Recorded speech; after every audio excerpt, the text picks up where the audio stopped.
उल्लू की कहानी। एक जंगल में एक उल्लू रहता था। वह बहुत ही बुद्धिमान और चतुर था। उल्लू की सबसे बड़ी विशेषता थी उसकी तेज आंखें, जो रात में भी सब कुछ साफ साफ देख सकती थीं। उस जंगल में एक छोटा सा गांव भी था, जहां लोग अपने दैनिक जीवन में व्यस्त रहते थे। उन्हें उल्लू के बारे में कुछ नहीं पता था, लेकिन वे उसकी बुद्धिमत्ता और चतुराई की कहानियां सुनते रहते थे। एक रात, जब जंगल में अंधेरा छाया हुआ था, एक छोटा सा चूहा अपने घर से निकलकर खाने की तलाश में निकल पड़ा। वह जंगल में यहाँ वहाँ भटकता रहा, लेकिन उसे कुछ नहीं मिला। तभी उल्लू ने उसे देखा और सोचा, ये चूहा तो बहुत ही भूखा है, मैं उसे कुछ खाने को दूंगा।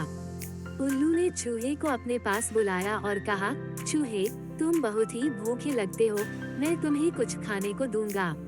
चूहा उल्लू के पास गया और उसने उल्लू से कहा, धन्यवाद उल्लू जी, मैं वास्तव में बहुत ही भूखा हूँ। उल्लू ने चूहे को एक छोटा सा फल दिया और कहा, ये लो चूहे, ये फल तुम्हारी भूख मिटाने के लिए पर्याप्त होगा।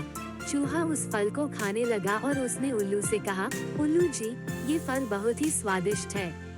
धन्यवाद। उल्लू ने चूहे से कहा, कोई बात नहीं चूहे, मैं तुम्हारी मदद करने के लिए हमेशा तैयार हूँ।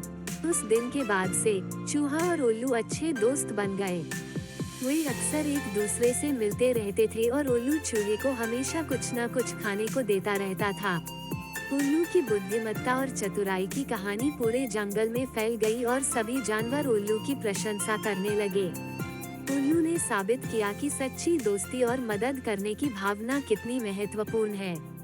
और उस दिन के बाद से उल्लू और चूहा हमेशा के लिए अच्छे दोस्त बने रहे।